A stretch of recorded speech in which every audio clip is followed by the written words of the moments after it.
Vous informer reste notre devoir. Mesdames et messieurs, bonjour et bienvenue à vous dans ce journal direction la primature où l'on nous parle. C'est au nom du Premier ministre congolais Jean-Michel Samalukonde que le directeur du cabinet Paul Gaspard Ngandankoy a visité le mardi 25 juillet 2023 le site de l'office de route où il est monté un pont métallique moderne pour les comptes du programme de développement local des 145 territoires. Le détail dans cet élément, suivez.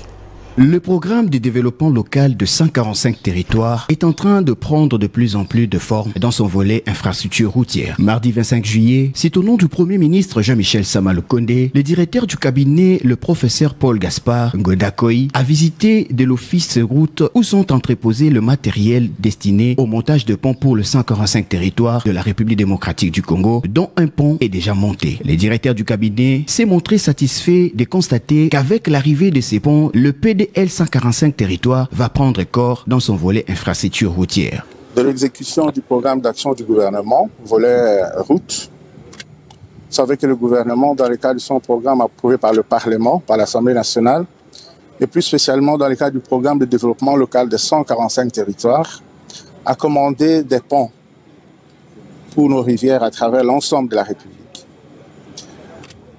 L'Office des routes, qui est l'exécutant du gouvernement en la matière, a signé un contrat avec une société française pour la construction des ponts métalliques. Aujourd'hui, ces choses faites, je suis venu me rendre compte de l'effectivité de ce programme. Il y a déjà tout un lot, un premier lot qui est arrivé, un deuxième va arriver et un troisième encore. Tout cela va être déployé sur l'ensemble du territoire national. Chacun de nos territoires sera doté d'au moins un pont. Le directeur général de l'office de route, Kikanga Ngoyi, a pour sa part rendu hommage au président de la République Félix Tshisekedi et au Premier ministre pour la matérialisation de ces projets. Il s'agit d'un programme important qui tient beaucoup à cœur le chef de l'État, mais aussi le chef du gouvernement. Je pense que c'est encourageant et notre peuple peut garder espoir sur ce programme-là. Rappelons que le PDL 145 territoires est un programme fort du gouvernement selon la vision du président de la République et déjà à pied d'œuvre sur l'ensemble du territoire national avec des constructions, avec la construction des écoles, des centres de santé et des bâtiments administratifs. Depuis ces mois de juillet, plusieurs ouvrages sont déjà finis et n'attendent que l'inauguration par l'autorité compétente. Prenons cette nouvelle en brève prévue en Russie du 27 au 28 juillet 2023, le deuxième sommet Russie-Afrique placé sous le thème pour la paix, la sécurité et le développement ouvre ses portes ce jeudi à Saint-Pétersbourg. À cet effet, plusieurs chefs d'État africains sont attendus au pays de Vladimir Poutine. Pour sa part, en raison de son indisponibilité, le chef de l'État congolais, Félix-Antoine Tshisekedi Tshilombo, sera représenté à ses assises par le vice-premier ministre, ministre de la Défense, Jean-Pierre Bemba Gombo. Les détails dans nos prochaines éditions. Une délégation de l'inspection générale de finances est conduite par Victor Batubenga, l'inspecteur général, chef de service adjoint, a effectué une visite d'inspection dans la province du Kasaï oriental, précisément dans la ville de Mbujimayi. Cette visite a tourné autour du programme phare du chef de l'État, Félix Antoine Tshisekedi Tshilombo, à savoir le programme des développement de 145 territoires. Suivez.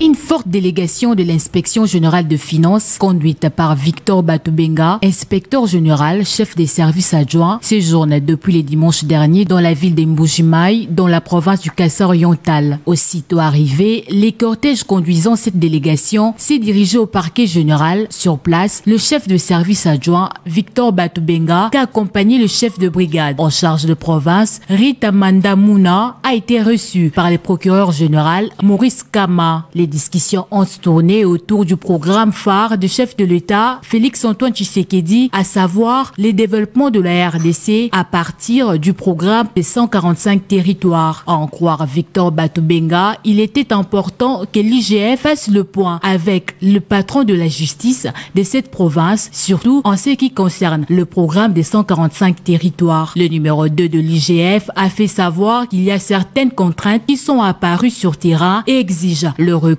au patron de l'action publique pour faciliter les choses et décompter la situation sur terrain. Signalant que peu avant ses déplacements, Victor Batubenga a fait l'évaluation de la mission des inspecteurs de finances en mission dans cette province. Il a passé en revue tout le dossier et a donné de nouvelles directives pour un meilleur rendement. L'IGF avait annoncé la descente de ses équipes dans plus de 15 provinces pour vérifier les niveaux d'exécution physique des travaux du programme de développement local des 145 territoires par rapport à l'exécution financière.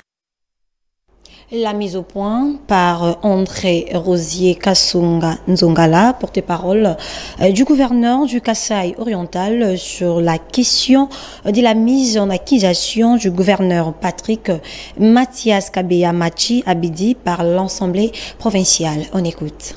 Mesdames et messieurs de la presse et très chers compatriotes, ayant appris par la voix des ondes la décision de mise en accusation de son Excellence, Monsieur le gouverneur de la province du Kasaï oriental, Patrick Mathias Kabeya Machi Abidi, par les honorables députés de l'Assemblée provinciale de la même province, nous tenons à fixer l'opinion sur un certain nombre de points. D'entrée de jeu, nous disons que cette décision est une décision politique hautement dangereuse pour la province du Kasaï oriental. En effet, il n'y a rien, ni du droit, ni encore moins de l'éthique politique. Il n'y a jamais eu l'outrage dans le chef du gouverneur Kabeya Machi Abidi tel que allégué par les députés provinciaux. La commission d'enquête parlementaire sur l'exécution du budget de la province du Kasaï oriental avait adressé une lettre demandant des éléments de réponse à quelques préoccupations à son Excellence, Monsieur le gouverneur de province. C'est là le 20 juin 2023.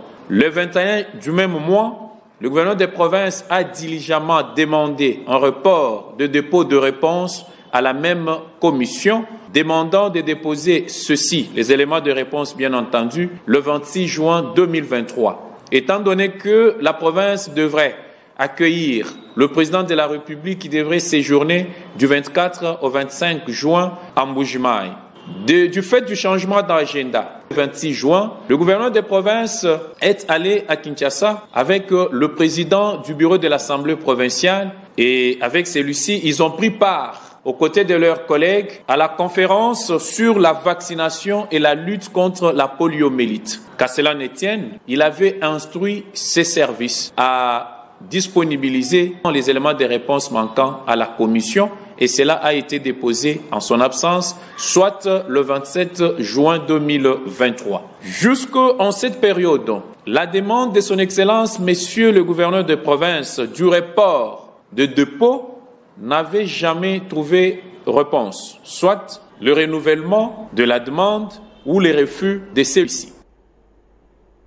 Parlons autre chose à présent. Les réactions ne cessent de pleuvoir après la récente décision du commissaire divisionnaire de la ville de Kinshasa, Blaise Kilimbalimba, interdisant le PCR de mettre la main de manière frauduleuse aux chauffeurs, sauf en cas d'accident. Les uns saluent cette décision.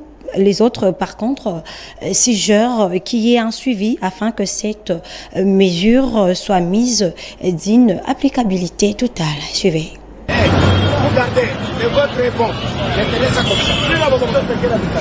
Dans le but de rétablir l'ordre dans la capitale, le nouveau commissaire provincial de la police, Blaise Kilimbalimba, décide de réduire les tracasseries routières en interdisant l'arrestation des chauffeurs de taxi, appelés catch, et des motos, sauf en cas d'accident. Une décision entrée en vigueur lundi 24 juillet dans la ville-province de Kinshasa. Cette décision est saluée par les motards qui pensent qu'ils feront leur travail en toute quiétude. Pour un problème na biso bato ya moto na bato ya catch to sepeli yango makasi à partir ya lobby bazokanga biso lisusu te. Mais décision wana batika biso libre papa, batika biso libre tozoluka mbongo toza na mapiaka batika biso libre to bana koluka soki eloko soki bakangi oyo ekomi mane 100 000 francs pona casque $50 biso to sepeli pona maturité mokonzi asaleli biso batika biso libre kosenga document soki moto esali accident ou soit ketche esali accident. Par contre, ces décisions d'hiérarchie ne pas respectées dans certains coins de la ville. Il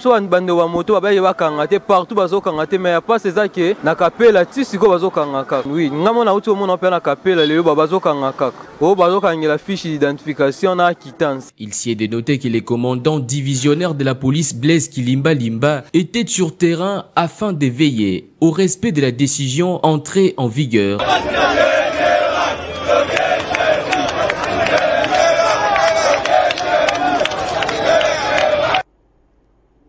Parlons sport à présent. La délégation des Léopards Boxe de la République démocratique du Congo a quitté Kinshasa ce mardi 25 juillet 2023 pour se rendre au Cameroun où ils prendront part à la 20e édition du championnat d'Afrique du noble art prévu du 28 juillet au 8 août 2023. C'est avec une forte délégation de 34 personnes, dont 21 athlètes, répartis en deux versions que les Léopards Boxe de la République démocratique du Congo ont quitté Kinshasa le mardi 25 juillet dernier pour le Cameroun. En terre camerounaise, le pugiliste congolais prendront part à la 20e édition du championnat d'Afrique du noble art en double version masculine et féminine prévue du 28 juillet au 8 août 2023. Vont prendre part à cette compétition 7 dames dans les différentes catégories, notamment Bénédicte Dioka dans la catégorie des mi-mouches, Gisèle Niembo dans la catégorie des mouches, Marcela Sakobi dans la catégorie des plumes, Merveille Mbalaï en poids léger, Brigitte Mbambi dans la catégorie des mi-moyens, Moueka Marie-Joël dans la catégorie des moyens et Maléoute Kesala dans la catégorie des mi-lourds. De leur côté, chez les hommes, 13 athlètes sont alignés avec la participation des 2 internationaux boxeurs congolais dans la catégorie des mi-lourds, Pita Kabeji et Steve Koulenguluka dans la catégorie de mi-welter. Dans les autres catégories, Fiston Baya en super léger, Maroy Sadiki en super lourd et Kitangila Tyson au poids plume. Eh bien, c'est par cette note sportive que nous mettons un terme à cette session de l'information. Mesdames et messieurs, merci à vous tous de l'avoir suivi. Prenez rendez-vous avec nous à 19h30 pour la grande édition. Au revoir.